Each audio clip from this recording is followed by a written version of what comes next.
Merci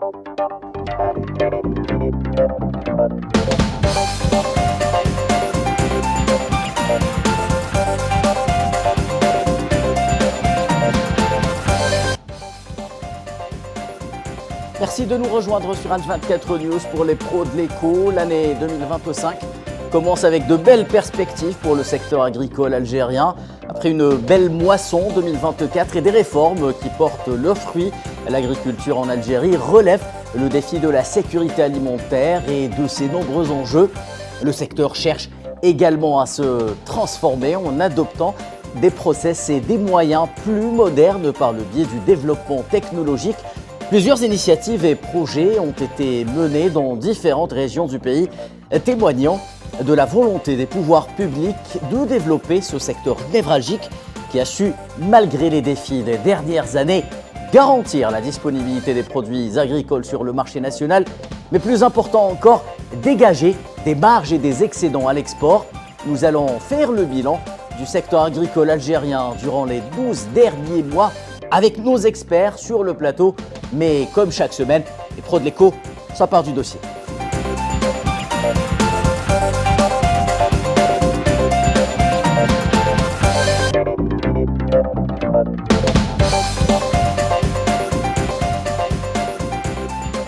Alors pour faire le bilan du secteur agricole algérien durant l'année qui vient de s'écouler, j'ai le plaisir de recevoir ce soir sur le plateau des pros de l'écho, Mouloud Khelif, expert en entrepreneuriat et en transformation digitale. Beaucoup s'interrogent peut-être pourquoi avoir sur le plateau un expert en transformation digitale. La réponse pendant l'émission. Bonsoir Mouloud. Merci de l'invitation.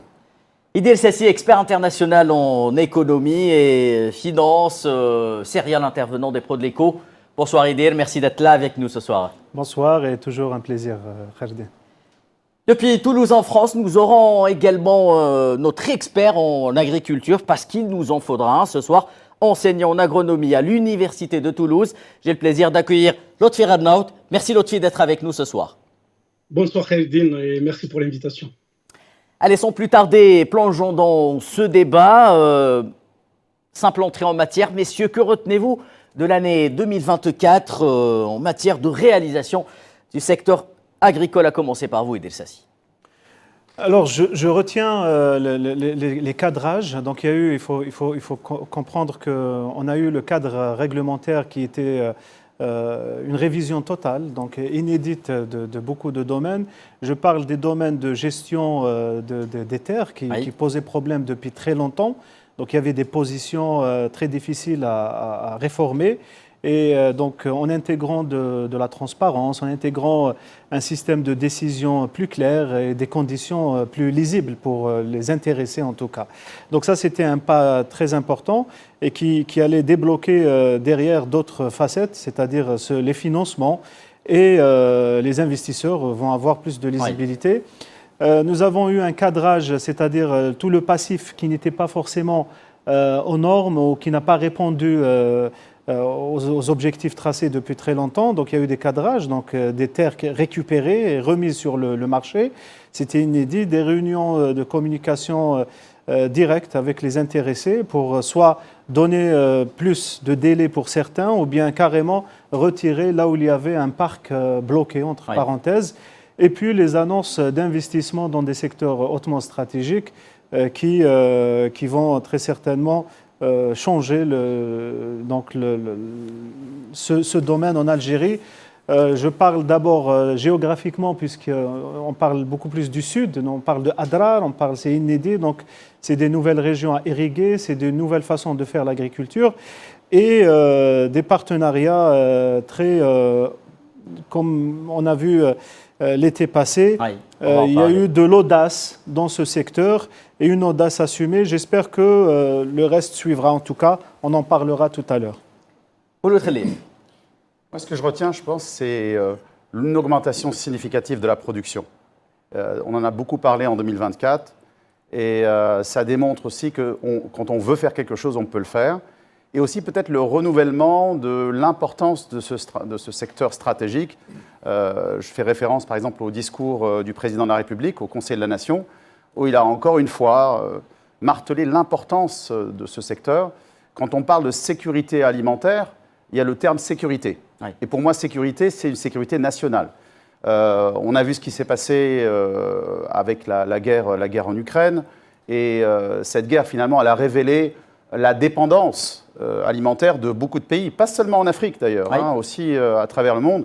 Donc, être dépendant, c'est un problème. Bien sûr, on est dans une économie ouverte. On pourra peut-être parler tout à l'heure de la zone de libre-échange africaine, oui. qui va ouvrir beaucoup d'opportunités pour notre secteur agricole. Et dans ce sens-là, moi je pense que la technologie, les nouvelles technologies, notamment l'intelligence artificielle et tout l'écosystème de start-up qu'on a ici en Algérie, va pouvoir contribuer, pas seulement à augmenter la quantité, mais aussi augmenter l'efficience, c'est-à-dire mieux utiliser les ressources, notamment les ressources en eau, et contribuer à augmenter les rendements. Très bien, merci Mouloud Khelif. Lotfi Rannaout, que retenez-vous, quant à vous, de cette année 2024 en ce qui concerne le secteur agricole national ?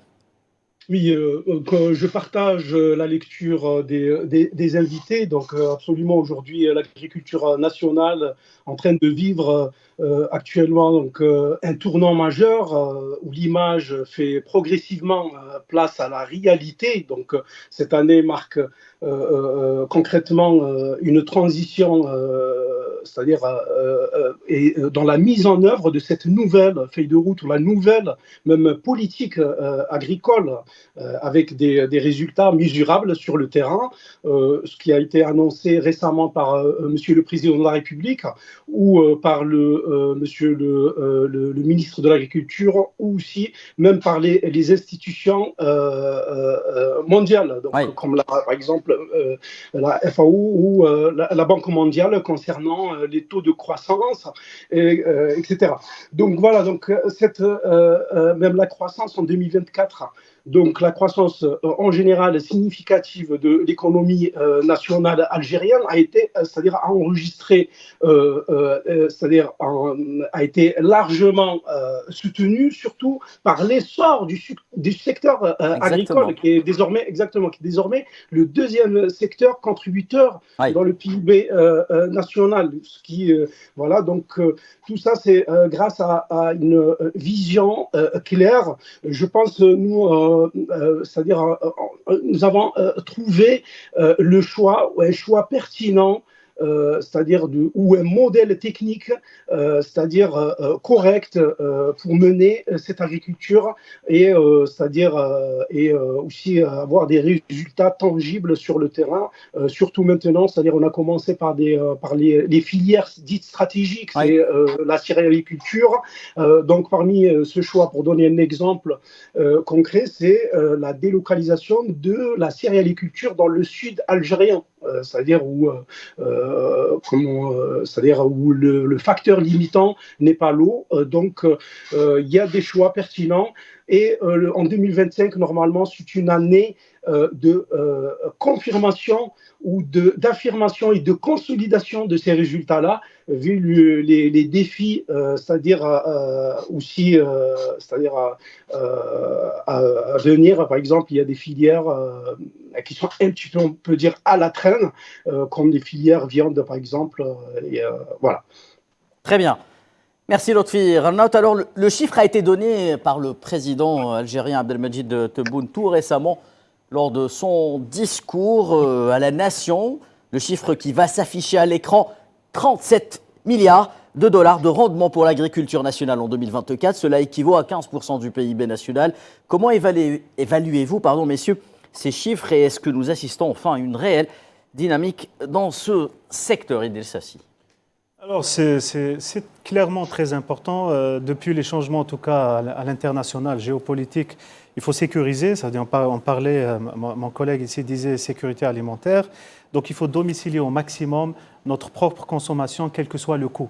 Ça veut dire que nous avons un chiffre, en effet, mais c'est un chiffre qui est soutenu. Ça veut dire qu'il y a une politique publique derrière qui soutient ce chiffre pour le maintenir, et c'est bien, c'est ce qu'il faut faire. Je dirais que sur le plan africain, on a d'ailleurs, il y a le forum africain là. Alors, c'est un sommet extraordinaire des chefs d'État africains au niveau de l'Union africaine sur le développement agricole. Alors, l'objectif sur 2030 pour toute l'Afrique, serait 1000 milliards de dollars. Donc, quel pourcentage représenterait l'Algérie dans le futur? Et puis, nous avons à peu près les mêmes défis avec l'Afrique. Donc, je parlerai après de l'aspect extérieur un petit peu rapidement parce que le président de la République, il parle de sécurité alimentaire pour notre propre consommation, mais il met l'accent aussi pour le futur, c'est-à-dire l'exportation. Alors, l'exportation, c'est un autre sujet et d'autres exigences, on va en parler après. Donc, sur le plan national, nous avons atteint ce chiffre qui est soutenu. J'ai vu une loi de finances qui insiste sur une rationalisation des coûts. Oui. Donc, il est temps peut-être aussi d'améliorer. On disait au début de l'émission, je parlais de la communication, l'amélioration de la communication avec les agriculteurs. On est arrivé à un moment de maturité, il faut augmenter cette communication. Pourquoi ? Parce que les agriculteurs qui, pour des raisons fiscales ou autres, ne communiquent pas convenablement avec les tutelles, ça peut poser problème. Pourquoi ? Parce qu'on va acheter trop de semences et on va gaspiller. On va se retrouver avec beaucoup de tomates qu'on n'a pas les moyens de transformer. Et puis, on va compter sur des chiffres qui ne sont pas peut-être tout à fait transparents. Donc, dans le futur, en tout cas, améliorer la communication, c'est primordial. À travers la numérisation. La numérisation, exactement. Donc, l'intégration, donner des garanties peut-être. Et puis, de toutes les façons, les grands projets structurants feront en sorte qu'ils vont drainer, donc traîner derrière eux cette mise à niveau globale. Et donc, j'espère que l'Algérie représentera un chiffre important dans l'agriculture africaine dans le futur. Mouloud Khelif, 37 milliards de dollars de rendement pour l'agriculture nationale en 2024. J'imagine que les premiers dollars dont peut-être sont responsables ou ont contribué des startups algériennes, on a pu les avoir durant cette année, Mouloud Khelif. Alors oui, pour revenir sur le commentaire de mon collègue ici et de notre ami expert en agriculture, le chiffre de 37 milliards, il est significatif. Encore une fois, parce qu'il y a un bond en termes de production. Et au-delà de la production, si on regarde l'Afrique, donc ça, on parlait de l'Algérie, mais en Afrique, la FAO estime que pour nourrir un Africain, en moyenne, il faut 3 hectares. Alors que pour nourrir un Européen, il faut moins de 0,2 hectares. Donc il y a un gap ici en termes de rendement. Donc ce n'est pas juste une question de production, il faut aussi qu'on analyse le rendement qui conduit à cette production. Surtout lorsque l'on déplace, comme vous l'avez dit tout à l'heure, lorsqu'on déplace des productions vers le sud de l'Algérie, il y a des enjeux en termes d'optimisation des ressources, notamment des ressources en eau. Et c'est là où les startups, l'écosystème de startups algériennes peut jouer un rôle important, comme je l'ai mentionné tout à l'heure. J'ai eu la chance de participer l'été dernier et puis tout récemment, au mois d'octobre, à des challenges où on a eu des centaines de startups qui se sont inscrites, des porteurs et des porteuses de projets qui se sont inscrits dans ces challenges agritech. Et on a sélectionné une trentaine de startups qui sont vraiment très, très avancées dans tous les secteurs liés à la production agricole. En fait, l'agriculture est simplement un élément de la chaîne de valeur, de ce qu'on appelle l'agroalimentaire. Autrement dit, pour simplifier, de la graine à l'assiette. Oui. Donc, bien sûr, on peut se focaliser aujourd'hui sur la production, c'est très important, mais il faut aussi regarder toutes les autres parties, toutes les autres étapes de la chaîne de valeur qui conduisent donc de la semence jusqu'à la consommation finale, et notamment la consommation interne, comme vous l'avez dit, qui est essentielle. Si on veut avoir une sécurité alimentaire, on doit d'abord s'occuper, quel que soit le coût, je suis d'accord, quel que soit le coût, s'occuper d'abord de la consommation interne. Donc les startups algériennes, dans l'agritech, elles sont actives à toutes les étapes justement de cette chaîne de valeur.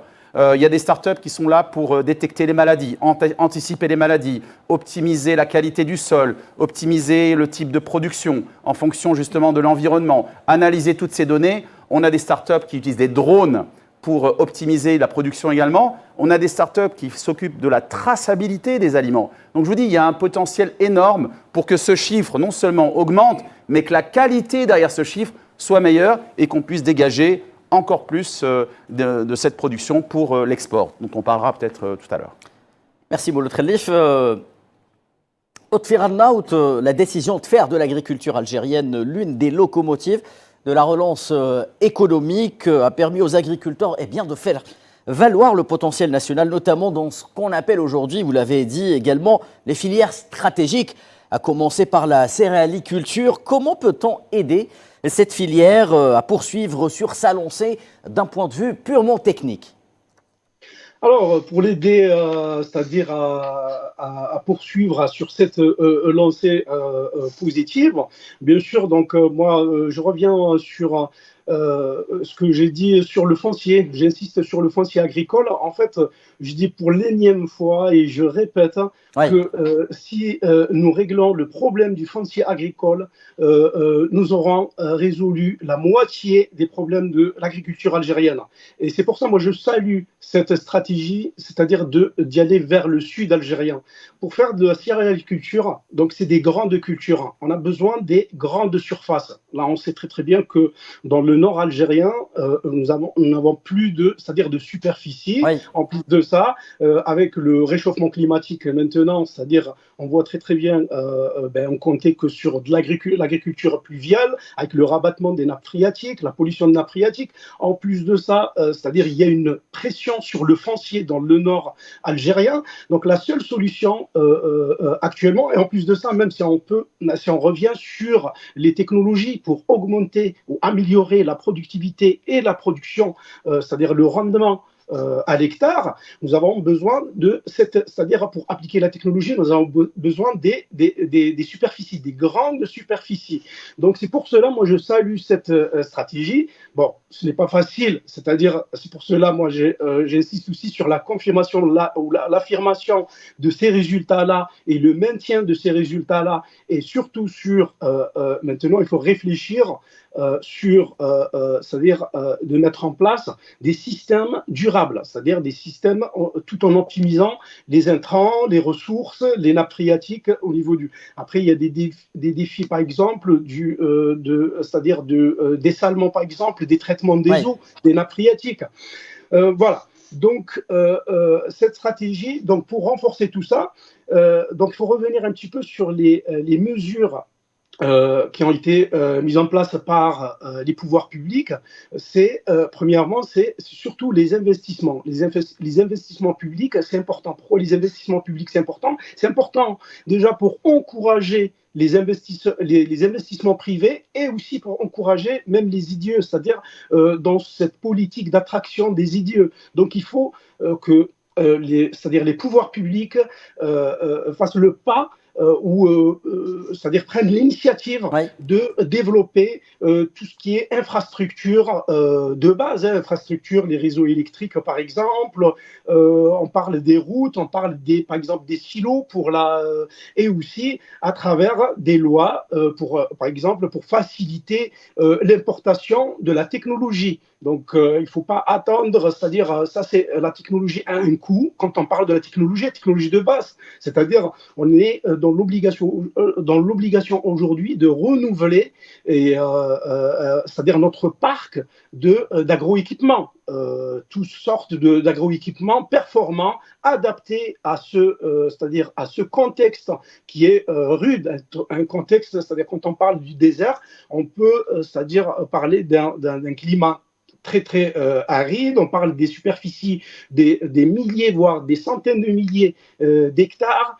Donc après, il y a aussi, c'est-à-dire tout ce qui est équipement pour l'irrigation, on parle des rampes, des pivots pour l'irrigation par aspersion par exemple, parce que c'est la seule solution actuellement qui existe pour les grandes cultures comme par exemple le blé dur ou le blé tendre ou le maïs comme culture stratégique. Donc voilà, donc en fait il y a toute une stratégie organisationnelle, une stratégie aussi technique, c'est surtout une stratégie technique, peut-être on parlera tout à l'heure sur un peu les aspects techniques. Parfait, Lotfi Rarnaout, Idil Sassi. Alors, l'économie de l'agriculture en Algérie tente de réorganiser la chaîne de valeur, Mouloud Khelif l'a confirmé, autour de nouvelles activités, notamment l'industrie qui serait capable peut-être d'amplifier l'impact et de fructifier les rendements via des transformations notamment. Y a-t-il peut-être des synergies à trouver d'abord sur le plan économique, mais aussi, on le verra peut-être avec Mouloud Khelif, technologique, notamment pour les filières performantes actuellement, comme la pomme de terre, la pomme, l'abricot ou certaines cucurbitacées comme le melon ou les pastèques par exemple? Alors, on disait tout à l'heure 2 points. On parlait de communication entre les producteurs et tutelle. Et puis, on avait parlé de ce chiffre extraordinaire dont on disait c'est une amorce, en fait. Ouais. Et qu'avec le temps, il faut améliorer ce qu'il y a à l'intérieur. Alors, oui, la transformation, donc l'industrie, automatiquement, est en train de suivre. J'en ai vu personnellement sur le terrain. Racontez-nous, Idriss Sassi. Alors, il y a des appels de phare pour les grandes multinationales. Quand elles voient qu'il y a des projets comme ça en Algérie, automatiquement, elles bougent. Elles doivent se positionner pour transformer de la pomme de terre et pour transformer d'autres produits. Ouais. Donc, la réussite d'ailleurs de ces grands projets de multinationales, c'est très important pour les autorités, le pays d'appel. C'est très important. Pourquoi? Parce que ce sont des indicateurs pour d'autres sous-traitants qui, dans leur tableau, ils regardent cette multinationale qui est partie là-bas, automatiquement, ils vont suivre. Donc, l'amorce est très importante. Ça veut dire pouvoir appeler les investisseurs, mais être capable de recevoir l'investisseur, ça c'est très important. Réaliser réellement l'investissement sur le terrain, ça se fait étape par étape, on apprend, il y a des challenges sur le terrain, ça c'est tout à fait normal. Maintenant sur le plan de l'industrie, nous avons par exemple une surproduction de tomates notamment tomates industrielles. Exactement, je parle de Annaba, Tarf, etc. J'ai vu des shifts de 16 heures sur certaines usines, elles n'arrivent plus à suivre. Donc, il y a quelque chose qu'il faut corriger, une forme de gaspillage peut-être, parce qu'on lance la machine à fond, on produit beaucoup. La semence, elle est très chère, ça veut dire qu'elle a été payée. Je rappelle qu'il y a des subventions publiques accordées aux agriculteurs qui font de la tomate industrielle, qui sont de l'ordre de 4 dinars le kilo. Exactement. Donc, il est temps peut-être de coordonner tout ça et de mettre plus d'efficacité. Et l'étape prochaine, c'est très certainement intégrer les chaînes de valeur, c'est-à-dire transformer au maximum, devenir un hub de produits bruts et puis de transformation et d'intégration, d'autant qu'il y a des avantages fiscaux, il y a beaucoup d'avantages, il y a le terrain, l'eau, la proximité, et puis géostratégique de l'Algérie. Maintenant, on parle du marché interne, mais les pays africains et dans l'Algérie aussi, peut-être que dans l'avenir, on va travailler beaucoup plus sur les certifications de tout cela. Parce que pour pouvoir vendre cette pomme de terre qui peut être bio, qui peut être extra, il y a des passages obligés pour pouvoir pénétrer des marchés européens, moyen-orientaux, etc. Donc, toute cette phase d'exportabilité de nos produits, que ce soit pour la qualité, bien sûr, du marché national, parce qu'il y a une mise à niveau pour le marché national, mais aussi qu'elle soit exportable, c'est des phases qui vont suivre et qui vont donner plus de visibilité pour les investisseurs futurs industriels qui voudraient peut-être, vendre pour le marché national, mais ils voient aussi en Algérie un hub pour exporter aussi ces produits. Mouled Khelif, l'agriculture et l'industrie font bon ménage, hein, tout le monde est d'accord là-dessus. Des synergies à trouver sur le plan économique, mais également technologiques. Quelles pourraient être ces synergies, justement? Alors c'est intéressant pour rebondir sur ce que mon collègue vient de dire. Si on va plus en aval donc, de la chaîne de valeur, globalement agroalimentaire, produire en grande quantité, c'est intéressant. Encore faut-il être capable de bien gérer la logistique, donc le stockage, l'entreposage, le conditionnement, le transport, pour aller soit vers des marchés extérieurs, soit d'abord transformer. Moi, je trouve que l'idée de transformation et donc de développer, soit de renforcer ou de développer de nouvelles industries liées à la transformation de produits agricoles, ça va nous permettre en Algérie de capter une plus grande partie de la valeur ajoutée, qui traditionnellement est perdue, parce que lorsque vous exportez uniquement de la pomme de terre, la valeur ajoutée est très faible, si elle n'est pas nulle. Donc, garder une plus grande partie de cette valeur ajoutée, ça permet de créer plus d'emplois, ça permet de créer plus de richesses, ça fait bien sûr un bond au niveau du PIB. Et moi, je pense que oui, les marchés européens, marchés du Golfe sont intéressants, il ne faut pas le nier, mais je pense que le marché africain, donc tous les échanges intra-africains, notamment dans le cadre de cette zone de libre-échange qui ouvre beaucoup d'opportunités. Et dans le cadre du boom démographique qui est en train de vivre ce continent. Le continent africain, c'est le continent de l'avenir dans tous les domaines, particulièrement dans le domaine de la consommation alimentaire. Donc les produits algériens, à mon avis, qui sont transformés ici, qui créent de la valeur ajoutée, vont pouvoir se positionner aussi sur les marchés africains de manière très, très avantageuse. Donc, il ne faut pas l'oublier. Très bien, peut-être avant de marquer une petite pause, c'est assis un mot sur les gammes de ces produits. Souvent, les produits algériens sont catégorisés parmi les produits haut de gamme, notamment ceux qui sont proposés à l'export. Comment tirer un avantage justement de ce paramètre-là rapidement? Il faut jouer le jeu, en fait. Il faut jouer le jeu, passer par tout ce qui est ISO, tout ce qui est ces métiers qui sont peut-être pas encore bien ancrés. Vont aider à structurer l'environnement, vont aider à donner de la visibilité à un bon produit, parce que le consommateur, on le voit sur les médias, etc., le produit algérien est très bon. Donc, il faut jouer labelliser le jeu, davantage, labelliser le produit et puis jouer le jeu des certifications. Et c'est ce qui ouvre les portes. On parle de l'Afrique, on peut parler de la FDA aux États-Unis. Le produit algérien aux États-Unis, il ne passe pas la semaine. Donc, il part très vite. La date, les agrumes. Exactement, c'est des produits très appréciés. Et ces produits aux États-Unis sont très, très chers. Ça veut dire si on part avec des marges importantes, il faut jouer le jeu. Toutes ces certifications, la conformité, tout ça, c'est des métiers qui vont venir. Il faut peut-être que les autorités aussi encouragent tout cela. Merci messieurs. On marque une courte pause. Les pros de l'éco sont de retour juste après ça. Restez avec nous.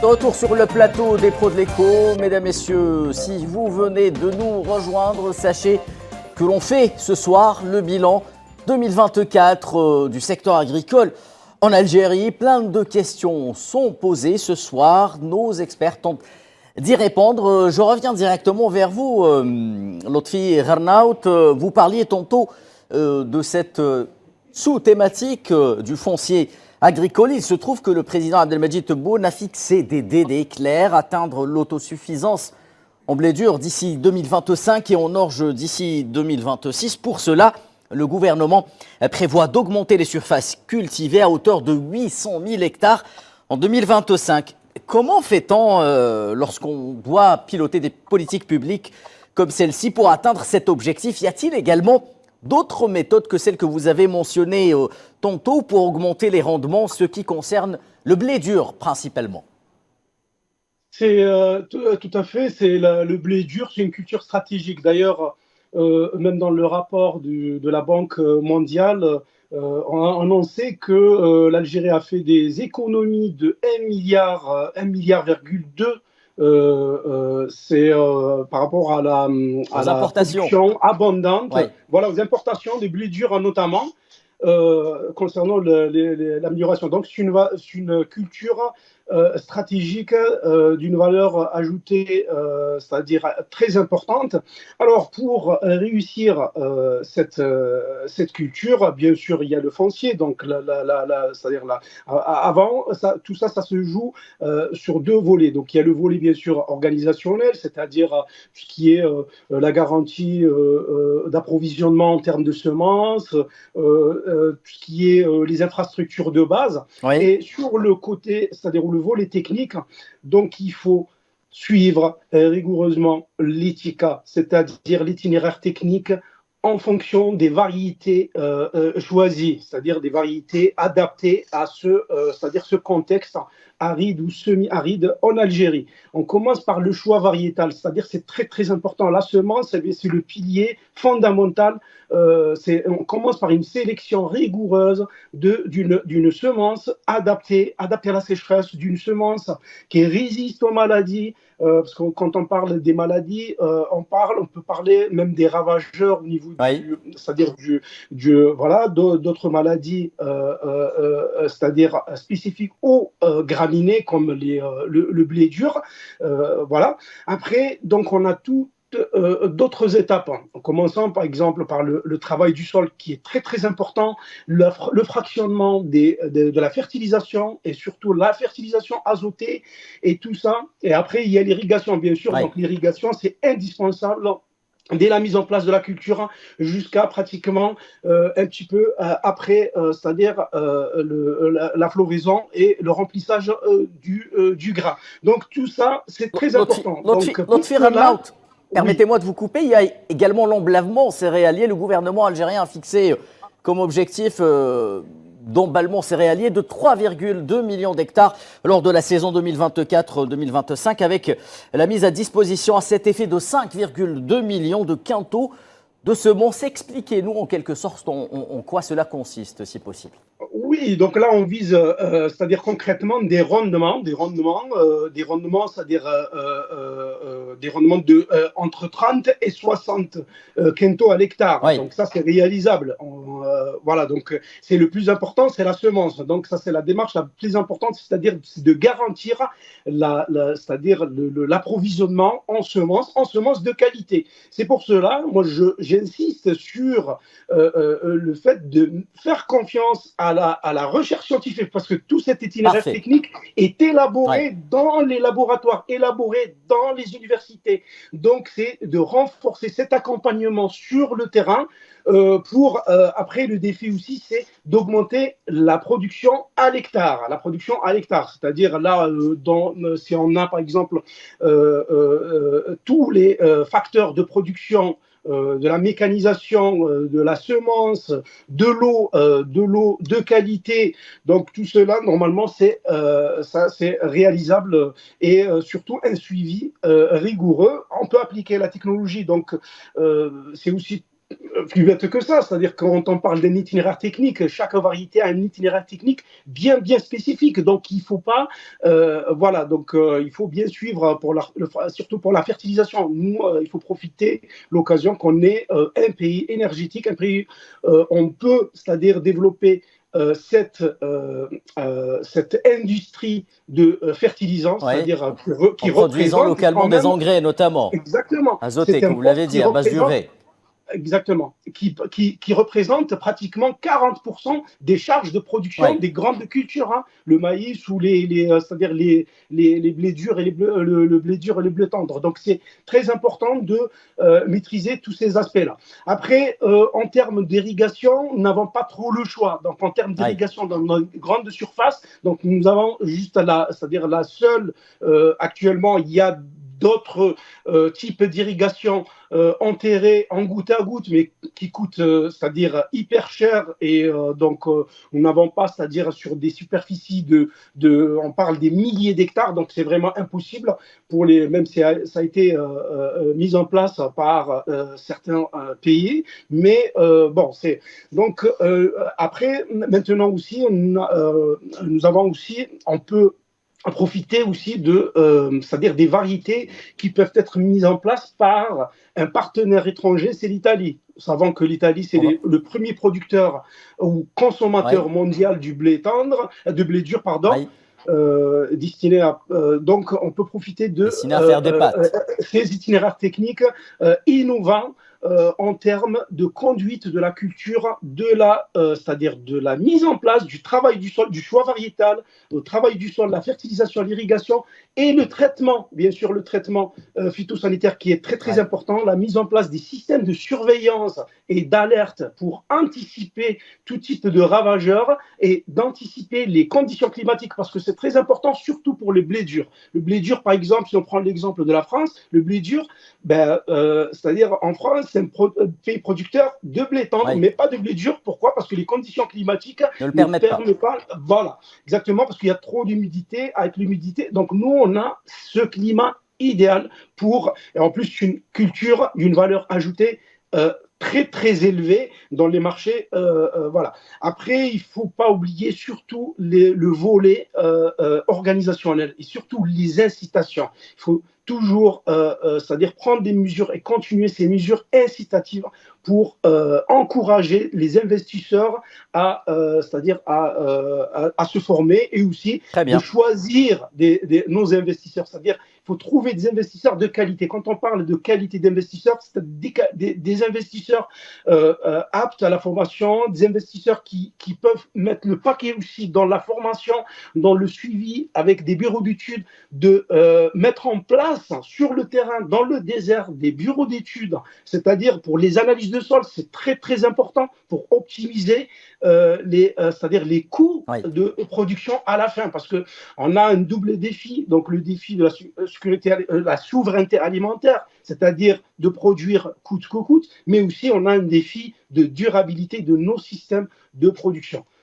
Merci Lotfi Ranaout pour tous ces détails techniques. Le curseur également pour ce secteur agricole en 2024 a bien entendu été mis sur l'exportation qui a connu un mouvement allant vers l'augmentation. Cette semaine, on a eu justement en Algérie une opération d'exportation vers le Canada de produits agricoles et également de légumes et de fruits par cargo, donc par avion. Nous avons en exclusivité la réaction du président de la Chambre de commerce Algérie-Canada quant à cette opération d'exportation de légumes et de fruits vers le Canada, ce pays lointain qu'on aimerait voir proche si on arrivait à lui exporter plus souvent et en quantité plus importante nos produits agricoles. Écoutons Rani Qolli, président de la Chambre de commerce Algérie-Canada. Au nom du Conseil de développement Canada-Algérie, on ne peut que se satisfaire de cette nouvelle qui démarre bien l'année 2025.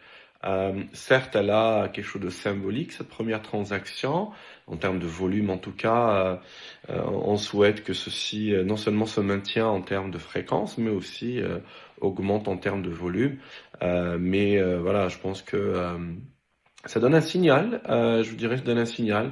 Que les pouvoirs publics en Algérie soutiennent de façon concrète avec cette demande de réduction des frais de transport par Algérie, Air Algérie Cargo, d'une part, et d'autre part, ceci démontre ce que nous savions déjà, que les opérateurs algériens ont la volonté, ont la capacité aussi d'exporter soit des excédents comme c'est le cas actuellement, soit de façon intentionnelle à avoir des produits agricoles et peut-être même non agricoles d'ailleurs pour l'export. Le Canada, c'est un marché peut-être un peu méconnu, à part certains produits que nous avons la chance d'avoir ici à titre de consommateurs voilà, des membres de la communauté nationale à l'étranger. Mais c'est vrai qu'il y a un énorme potentiel. Et au-delà du Canada, on peut même voir, j'allais dire, la portion nord-américaine finalement qui puisse être pénétrée en termes de marché. Donc, on ne peut que se satisfaire.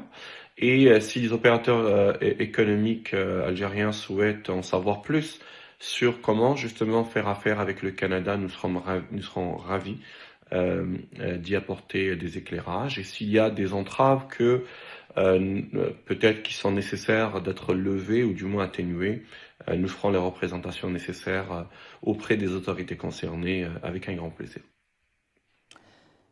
C'était donc Rani Qolli, président de la Chambre de commerce Algérie-Canada, le CDCA, donc en réaction à cette opération d'exportation de fruits et légumes vers ce pays. J'aimerais avoir un commentaire par rapport à cela, ce mouvement vers l'exportation, même si parfois les quantités sont, allez, pas symboliques, mais on peut faire mieux. Voilà, il y a ce mouvement, cette insistance à faire du produit agricole algérien un champion vers l'export. Ah oui, nous avons beaucoup d'avantages qu'on peut faire valoir. Donc, nous sommes quand même un pays où il y a encore des terres vierges, où il y a un climat exceptionnel. Les produits sont plus savoureux, c'est connu, c'est une découverte le produit algérien. Et donc, ce n'est que une amorce, je disais tout à l'heure, c'est une amorce envers ces marchés. Mais encore une fois, on peut très facilement entrer dans des secteurs tels que, on parle du blé dur, parce que oui, traditionnellement, nous sommes le pays de ce produit-là. Et donc, on peut passer à l'export. Je rappelle ce chiffre, donc pour atteindre les objectifs 2020. 2025 et 2026 par rapport au blé. Et alors, 800 000 hectares de terres de surface cultivable en 2025. Exactement. Donc, c'est très jouable pour l'Algérie. Je parle de son environnement tout de suite. Nous sommes un pays qui transforme les pâtes. On peut exporter les pâtes. Il y a eu un arrêt de cet export parce qu'on importait la matière première et c'était plus intéressant parce que c'était subventionné. Mais maintenant que les intrants sont locaux, donc on peut très facilement couvrir notre environnement sous-régional, donc très facilement, et aller au-delà. D'autant plus que les habitudes de consommation de nos voisins peut-être ne sont pas très différentes des nôtres. Donc les débouchés à l'export sont faciles à trouver. Exactement. Nous sommes, comme disait Ben Khaldoun, là où commence le couscous, c'est l'Afrique du Nord. Donc, on peut très facilement exporter les pâtes dans notre sous-région. Et puis, pour les produits algériens, définitivement, les gens commencent à découvrir, ce sont des produits de qualité. Nous pouvons, donc, on peut se positionner sur un échelon. C'est l'avantage du dernier arrivant. C'est-à-dire les avantages de la technologie qui fait un petit peu attention au bio, qui en même temps nous sommes sur une terre vierge, et un climat exceptionnel. Donc la pomme de terre de Oued-Souf par exemple, elle est très bien. Donc c'est très facilement exportable, le melon, etc. Donc ces marchés lointains, même s'il y a les coûts de transport peut-être, mais chez eux déjà, aux États-Unis quand on trouve un ver dans un légume, c'est un bon signe. Tellement il y a les pesticides, tellement c'est des produits qui ont été tellement malmenés. Nous avons cet avantage d'offrir quelque chose d'authentique. Et donc, les marges là-bas, elles sont très importantes. Donc, il y a de la marge, il y a cette tendance à l'international pour que ce genre de produit africain, méditerranéen et nouveau puisse trouver preneur très facilement. Je reviendrai sur un point essentiel, très important rapidement, c'est que l'efficacité, les coûts et puis la traçabilité, faire participer les startups et que les grands acteurs en Algérie puissent jouer le jeu. Maintenant, il y a des investisseurs. La Sonatrach, si on fait 37 milliards et qu'elle fasse 60 dans l'énergie, j'espère qu'un jour, elle fera 60-60. Pourquoi pas? Donc, pour dire que ces grands acteurs, s'ils donnent l'exemple, ils donnent la chance aux startups. Moi, je suis un défenseur des startups, que ce soit dans les finances ou ailleurs. Ça peut faire la différence parce que ces systèmes, ce qui va structurer et donner de la transparence et donner des financements qui vont chercher l'efficacité, chercher les débouchés, etc. C'est ce qui va faire que nous serons compétitifs à l'international et donc que nous pourrons prendre des parts de marché facilement. Idil Sassi, je reste avec vous. Alors, l'année 2024 aura été celle des investissements étrangers également. Lotfi Arnaout en a parlé. Pour le secteur agricole, avec à la clé un accord cadre signé avec l'italien Bonifice Ferraresi pour la réalisation d'un projet intégré de production de céréales, de légumineuses et de pâtes alimentaires. Un autre accord, peut-être encore plus important, signé plus récemment avec la société qatari Baladna, avec un projet intégré d'élevage de vaches laitières et de production de lait en poudre dans la wilaya d'Adrar, toujours dans le sud. Le potentiel est là, messieurs, et il ne demande qu'à être mis en valeur. Comment améliorer peut-être l'attractivité du secteur agricole national vis-à-vis des investisseurs étrangers? Alors, il est attractif. Alors, quand on parle de la poudre de lait, nous sommes un grand marché de poudre de lait et nous avons des fournisseurs historiques en Algérie. D'accord? Maintenant, moi, personnellement, depuis au moins plus d'une année, nous avons plaidé à la diversification des partenariats. L'Algérie est une économie souveraine. Nous pouvons chercher des partenaires partout. Brésil, Asie, partout. Nous sommes libres de le faire. Donc, chercher des partenariats pour les expériences, donc bénéficier de toutes les expériences des pays comme le Brésil, par exemple, mais surtout diversifier les sources de financement. Donc, ces cahiers de charges, d'ailleurs, on en a plaidé pour dire il faut chercher, on ne peut pas développer une stratégie aussi lourde comme l'agriculture ou, je vais dire, l'aérien, par exemple, en comptant sur ses fonds propres seulement. Il faut intégrer de financements autres. Pourquoi? La dette est structurante, encore une fois. Elle va chercher la rationalisation, elle va chercher l'efficacité et la traçabilité. Donc, elle va donner plus d'efficacité au projet. Ces cahiers de charges, donc, et puis il y a eu la loi de finances qui a dit que dorénavant, on peut s'ouvrir à des financements extérieurs, à des levées de fonds avec les autorisations des autorités. Et donc, j'espère que dans un avenir proche, puisque le cadre légal il y est, qu'il y ait des banques spécialisées Parce que investir sur 30 ans ou sur des secteurs à haut risque, ce n'est pas les fonds actuels où il va y avoir un essoufflement ou bien des prises de risque. On est censé les avoir, ces banques spécialisées. Il y a la loi, BADR, exactement. La loi, elle y est depuis 2 ans.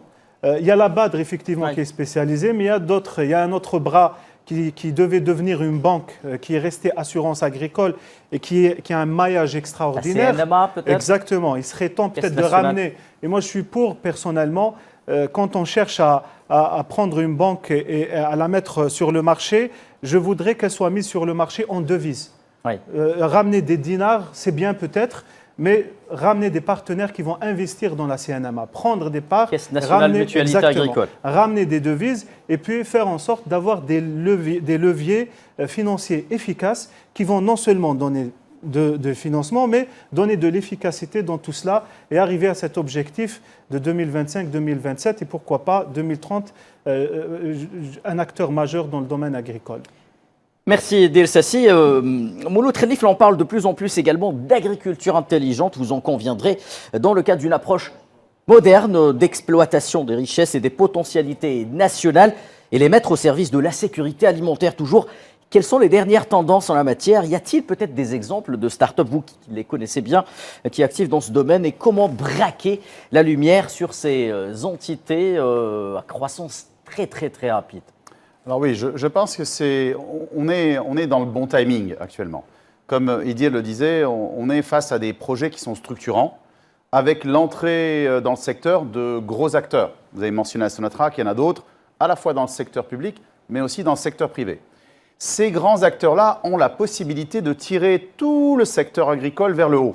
Mais ils doivent montrer l'exemple, et montrer l'exemple, ça veut dire faire les bons choix, les bons investissements, notamment en tenant compte de cet écosystème de start-up, de cet écosystème national, qui est national, mais aussi qui fait, on parlait tout à l'heure avec Rani Kohli, qui est donc membre de la communauté nationale à l'étranger au Canada, mais dans ces start-up qui sont dans l'agritech, dans l'agriculture intelligente, il y a aussi des personnes de la communauté nationale à l'étranger qui sont soit fondateurs ou cofondateurs pour des start-up qui sont ici en Algérie. J'ai en tête notamment, on parlait de l'importance de l'irrigation. Il y a une start-up dont le cofondateur est dans un pays du Golfe, qui a créé une start-up ici, en Algérie, pour l'irrigation. Donc c'est une nouvelle technologie, c'est sous le sol pour optimiser l'irrigation. Alors peut-être que ça ne s'applique pas effectivement aux cultures céréalières, mais pour bien d'autres cultures, c'est vraiment idéal. Pour l'instant, il n'a pas de contrat en Algérie. Il y a des projets pilotes.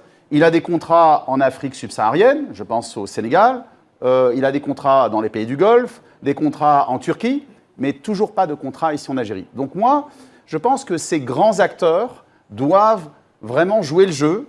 Il y a plusieurs mécanismes qui sont disponibles. La loi le permet, que ce soit au niveau du secteur public. Il y a des possibilités de faire du gré à gré pour les start-up aujourd'hui. Pour les entreprises privées, il y a le concept d'open innovation, innovation ouverte, qui permet aussi d'avoir des incitatifs fiscaux pour ces entreprises-là. Donc en fait, c'est un win-win, c'est gagnant-gagnant, à la fois pour ces grands acteurs qui vont pouvoir optimiser leurs activités, que ce soit la production, la transformation, le transport, etc. Bien maîtriser toute la chaîne logistique pour améliorer leur rendement. On parlait de l'importance des rendements. Et de l'autre côté, pour les startups, ça va leur donner des contrats très intéressants qui vont leur permettre aussi de continuer leur recherche-développement et grandir pour non seulement être actifs ici en Algérie, mais pourquoi pas ailleurs, dans d'autres pays africains et ailleurs dans le monde. À ce titre, nous discutions tout à l'heure en off, Mouloud Khelif, vous nous avez parlé des drones, justement. Il se trouve qu'on utilise beaucoup les drones actuellement pour ce qui est peut-être activité de semences. Est-ce qu'on a les moyens ici? Est-ce qu'il y a des start-up algériennes qui pourraient avoir les moyens de développer de telles technologies? Absolument. Pas seulement pour les semences. Les drones peuvent être utilisés pour beaucoup de choses, en fait, dans l'agriculture. On peut les utiliser pour cartographier, pour analyser le terrain, pour être ensuite capable d'optimiser la production, analyser les sols. Si on les combine avec de l'IoT, donc l'Internet des objets, avec des capteurs, on peut arriver finalement à traiter des données très importantes et à optimiser, que ce soit le type de culture, analyser aussi la possibilité qu'il y ait des maladies, détecter des maladies. On peut optimiser l'irrigation, on peut optimiser énormément de choses grâce aux drones. On peut dire que c'est une combinaison, c'est pas juste les drones, c'est une combinaison de plusieurs technologies. Les drones, vous le mentionnez, l'intelligence artificielle, data science, vous rajoutez ça de l'IoT, et on peut arriver, il y a déjà des startups qui le font, j'en connais au moins 2, qui vont développer des systèmes d'information intégrés avec toutes ces technologies. Et c'est le moment. On doit moderniser notre agriculture pour être compétitif et être capable ensuite d'exporter à l'étranger, alors que ce soit au Canada ou en Méditerranée ou en Afrique, peu importe. Et les nouvelles technologies, ce besoin de modernisation, il y a des investissements à faire, peut-être qu'il faut penser à des incitatifs encore dans ce domaine pour les entreprises agricoles qui vont se moderniser et les inciter vraiment à le faire au plus vite. C'est essentiel pour la compétitivité, pour augmenter les rendements et finalement l'écosystème de start-up, il est là pour soutenir ce processus. Merci Mouloud Khelif. Lotfi Rannaout, l'année 2024 a également été marquée par la réalisation du 3e recensement général de l'agriculture mené entre le 19 mai, je le rappelle, et le 27 juillet. Les résultats préliminaires font état de plus de 230 000 nouvelles exploitations agricoles par rapport au précédent recensement de 2001. Il est aujourd'hui plus que primordial, Lotfi Rannaout, de multiplier ce type d'opération, selon vous? Tout à fait. Donc le dernier recensement, comme on le sait, il date de 2000, 2002, voilà 2000.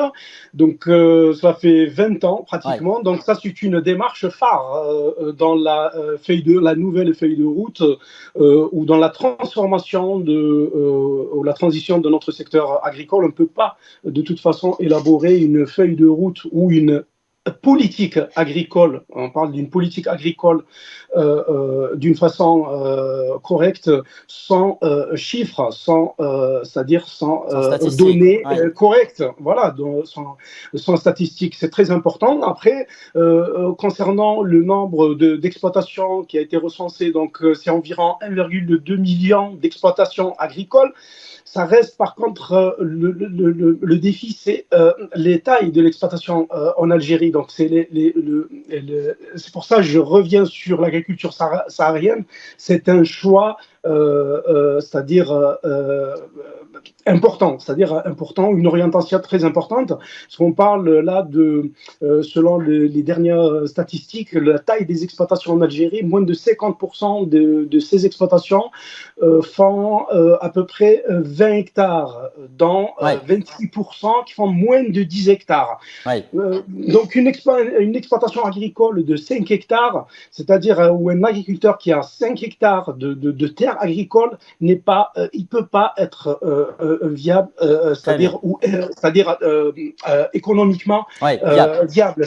C'est pas possible, quoi. Si on n'utilise pas, c'est-à-dire ce type de technologie, on ne peut pas non plus appliquer les technologies. Surtout là, vous parlez un peu des startups ou des rôles des startups ou de l'innovation. Quand on parle d'innovation, c'est pas que des machines. Bien sûr, il y a les capteurs, il y a les drones qui sont utilisés maintenant, c'est-à-dire avec des caméras thermiques qui coûtaient il y a 5 ans plus de 20 000 euros. Actuellement, ça coûte à rien parce que c'est une, on peut dire, innovation qui est utilisée et je parle aussi. On conclut avec ça, merci Lotfi.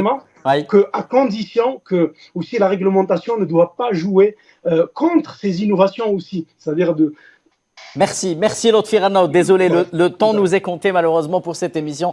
Merci à vous, messieurs les experts. Je le rappelle, Lotfi Rannaout, enseignant en agronomie à l'Université de Toulouse. Idriss Sassi, expert international en économie et en finance. Et Mouloud Khelif, expert en entrepreneuriat et en transformation digitale. Mesdames et messieurs, merci d'avoir encore une fois été fidèles au Pro de l'Éco. Rendez-vous la semaine prochaine. L'actualité se poursuit sur Al 24 News.